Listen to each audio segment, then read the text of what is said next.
ರಾಜ್ಯದಲ್ಲಿ ಸಂಚಲನ ಸೃಷ್ಟಿಸಿದ್ದ 545 PSI ನೇಮಕಾತಿಗೆ ನಡೆದ ಪರೀಕ್ಷೆಯಲ್ಲಿನ ಅಕ್ರಮ ಪ್ರಕರಣಕ್ಕೆ ಸಂಬಂಧಿಸಿದಂತೆ ಮಲ್ಲೇಶ್ವರಂ ಕ್ಷೇತ್ರದ ಬಿಜೆಪಿಯ ಶಾಸಕ ಡಾಕ್ಟರ್ ಅಶ್ವಥ್ ನಾರಾಯಣರವರನ್ನ SIT ವಿಚಾರಣೆ ನಡೆಸಿದೆ. ನೇಮಕಾತಿ ಹಗರಣದಲ್ಲಿ ಮಾಗಡಿ ಮೂಲದವರು ಅತಿ ಹೆಚ್ಚಾಗಿ ಜೊತೆಗೆ ಸಂಬಂಧಿಕರು ಆಯ್ಕೆ ಆಗಿದ್ದಾರೆ. ಸೊ ಹಂಗಾಗಿ ಇದನ್ನೆಲ್ಲ ಅಶ್ವಥ್ ನಾರಾಯಣ್ ಮಾಡಿಸಿದ್ದಾರೆ ಅಂತ ಕಾಂಗ್ರೆಸ್ ಕೂಡ ಆರೋಪ ಮಾಡುತ್ತೆ. ಸೊ ಹಂಗಾಗಿ ಕಾಂಗ್ರೆಸ್ ಸರ್ಕಾರ PSI ಹಗರಣದ ಮರು ತನಿಖೆಗೆ ಕೂಡ ಆದೇಶ ಮಾಡಿತು. ಸೊ ಈ ಬಗ್ಗೆ ತನಿಖೆ ನಡೆಸ್ತಾ ಇರುವಂಥ SIT ಅಶ್ವಥ್ ನಾರಾಯಣ್ ಅವರಿಗೆ ನೋಟಿಸ್ ಕೊಟ್ಟು ವಿಚಾರಣೆಗೆ ಹಾಜರುಪಡಿಸಿದ್ರು.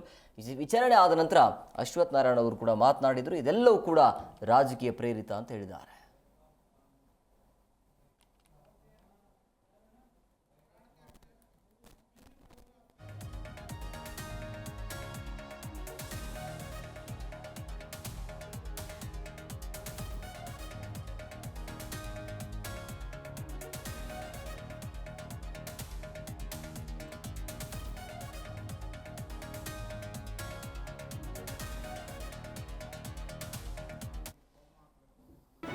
ಜಿ ಕನ್ನಡ ನ್ಯೂಸ್ ಈಗ ನಿಮ್ಮ ಮನೆಯಲ್ಲೇ ನೋಡಿ.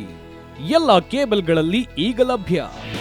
ನಿಮ್ಮ ನೆಚ್ಚಿನ ಜಿ ಕನ್ನಡ ನ್ಯೂಸ್ ಈಗ ಸನ್ ಡೈರೆಕ್ಟ್ ನಲ್ಲಿ number 292, Tata play number 1664, Jio TV number 1334, NXT digital number 30, in cable number 30, city networks 51, U digital number 162, GTPL number 17, Rockline telecommunications number 42, Shri Basaveshwara cable number 168, rural cable network 60, Vinayaka digital 57, Abhishek cable 821, city channel 53, Siddeshwara cable network 57, V4 digital Infotech 628, Surya digital networks 53, Gajanan digital number 836, Malnad Infotech Private Limited number